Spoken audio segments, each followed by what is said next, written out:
Hello friends. तो आज की वीडियो में हम बात करने जा रहे हैं फॉर लूप के बारे में। पिछली वीडियो में हमने बात की थी वाइल लूप और डू वाइल लूप के बारे में, और ये भी समझा था कि लूप्स की यूज़ हमें क्यों है, लूप्स की ज़रूरत क्यों है हमें। तो लूप्स की ज़रूरत जो हमें पड़ती है वो इसलिए पड़ती है कि जब हमें same programme multiple times run करना है तो उसके लिए हमको या तो वो प्रोग्राम हम मल्टीपल टाइम्स लिखें, पर ये पॉसिबल नहीं है जब, क्योंकि अगर हमें मान लीजिए कि कोई प्रोग्राम 1000 बार चलाना है तो क्या हम उसे 1000 बार लिखेंगे? नहीं लिखेंगे, क्योंकि उसके कारण कोड भी काफी लंबा हो जाएगा और कॉम्प्लेक्सिटीज भी बढ़ जाएंगी। कब तक टाइप करना है, ठीक। तो उसी प्रॉब्लम को सॉल्व करने के लिए हमारे पास कॉन्सेप्ट आता है सी प्रोग्रामिंग के अंदर लूप्स का। तो 3 तरीके के लूप्स थे, फॉर, वाइल और डू वाइल। तो उसमें से डू वाइल और वाइल मैंने पढ़ा दिया है। अब मैं बात करने जा रहा हूं फॉर लूप की। तो फॉर लूप के लिए भी हम उसी तरीके का इस्तेमाल करें, उसी प्रोग्राम को रन करेंगे जिस प्रोग्राम को हमने वाइल लूप के लिए रन किया था। हमने बनाया था एक प्रोग्राम जिसके अंदर हमने 1 से लेके n नंबर तक को प्रिंट किया था स्क्रीन पर। तो उसी प्रकार से आज भी हम 1 से लेके n नंबर्स को प्रिंट करेंगे स्क्रीन पर with the help of for loop. तो n नंबर्स को प्रिंट करना है तो मुझे वेरिएबल की जरूरत पड़ेगी n। यूजर को मैं कमांड दे दूंगा कि जिससे वो n की वैल्यू अपने हिसाब से यूजर डिफाइंड n में ले सकूं, ठीक। तो एंटर द नंबर। इसके बाद आ जाता है स्कैनएफ के जरिए मैं जो यूजर की जो वैल्यू होगी, यूजर जो n की वैल्यू पास करेगा, उस वैल्यू को मैं n के अंदर %d, तो मैं n के अंदर उस n के एड्रेस में मैं उसे स्टोर करा दूंगा। तो इसीलिए मैंने स्कैनएफ के अंदर फॉर्मेट स्पेसिफायर इंटीजर के लिए %d और फिर एड्रेस ऑफ n के अंदर स्टोर करा दिया। अब हम फॉर लूप चलाएंगे जिसके जरिए हम 1 से लेके n तक के एलिमेंट्स को प्रिंट कराएंगे। तो देखो, फॉर लूप के लिए जो हम कीवर्ड का इस्तेमाल करते हैं उस कीवर्ड का नाम है फॉर, ठीक। फॉर लूप के लिए फॉर, वाइल लूप के लिए वाइल और डू वाइल लूप के लिए डू और वाइल, ठीक। तो इतना था। अब देखिए, वाइल लूप के अंदर हम क्या करते थे, इस पैरेंथेसिस के अंदर कंडीशन लिखते थे, है ना। लेकिन फॉर लूप के अंदर हम कंडीशन तो लिखते हैं, हम इसके अंदर 3 चीज डिफाइन करते हैं। क्या चीज डिफाइन करते हैं? 3 चीज में सबसे पहली जो चीज आती है वो आता है इनिशियलाइजेशन। देखिए, फॉर लूप एक इटरेटर है, फॉर लूप एक इटरेशन के ऊपर वर्क करता है, वाइल लूप भी इटरेशन के ऊपर वर्क करता है। इटरेशन का मतलब आप ये समझिए कि हम किसी वेरिएबल के अंदर चेंजमेंट करेंगे कंटिन्यूसली हर एक प्रोसेस होने के बाद, और जिस समय वो कंडीशन, ऐसी कंडीशन आ जाएगी कि जब वो कंडीशन फॉल्स हो जाएगी तो हम उस फॉर लूप से बाहर आ जाएंगे। अगर हमने इटरेशन मान लीजिए नहीं किया तो क्या होगा, वो जो प्रोग्राम होगा वो कंटिन्यूसली चलता रहेगा इनफाइनाइट टाइम तक।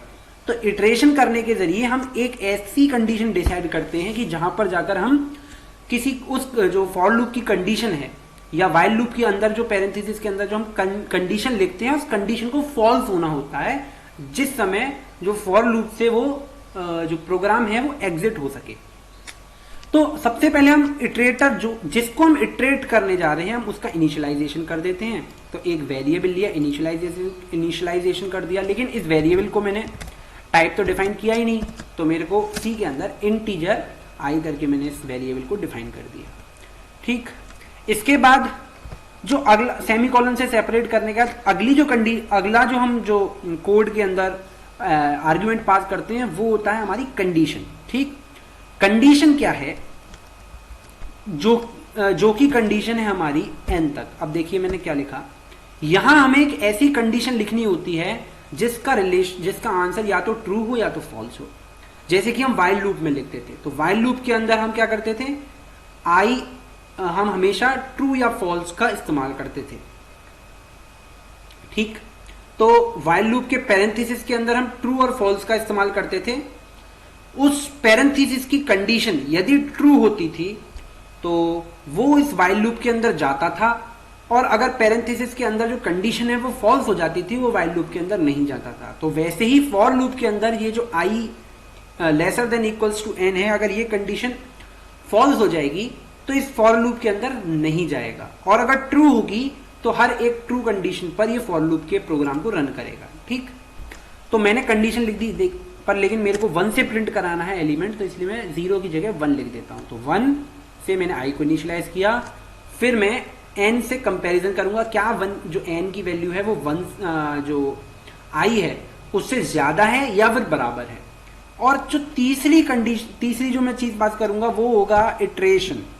ठीक, तो इटरेशन यानी कि i, मैं क्या बढ़ाना चाहता हूं i की वैल्यू को, वेरिएबल की वैल्यू को, या फिर घटाना चाहता हूं।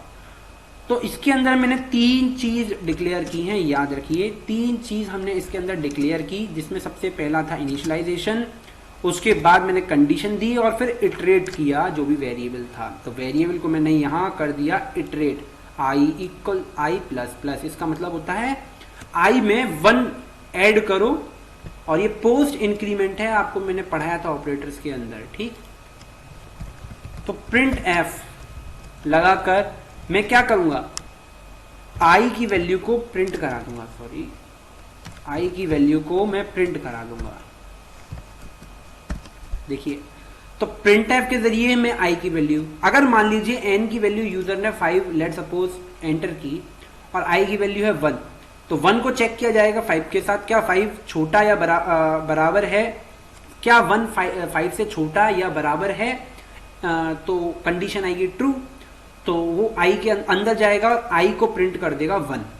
उसके बाद ये जो कंडीशन है, यानी कि उसके बाद हम इस ऑपरेटर के अंदर इंक्रीमेंट करेंगे, तो इंक्रीमेंट हुआ, i की वैल्यू हो चुकी है अब 2, तो i की वैल्यू, ये तो सिर्फ इनिशियलाइजेशन के काम आया था, याद रखना ये वाला सिर्फ इनिशियलाइजेशन के काम आया था, अब तो सिर्फ इनिशियलाइज करने के बाद इसका और इसका इस्तेमाल होगा।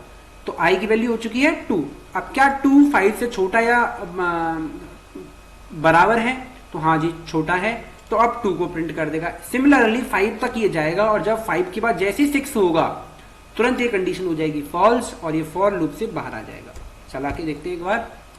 तो देखिए एंटर द नंबर, तो मैं नंबर एंटर कर देता हूँ 7 लेट सपोज, तो देखिए 1 2 3 4 5 6 7 ये आ चुका है एक साथ, लेकिन मैं अगर इसमें \n और लगा दूँ तो क्या होगा, नेक्स्ट लाइन में प्रिंट होकर आएगा 5 डालता हूँ, तो 1 2 3 4 5। ओके, तो ये था फॉर लूप का सिंटैक्स। फॉर लूप के अंदर ये है हमारा सिंटैक्स फॉर लूप का।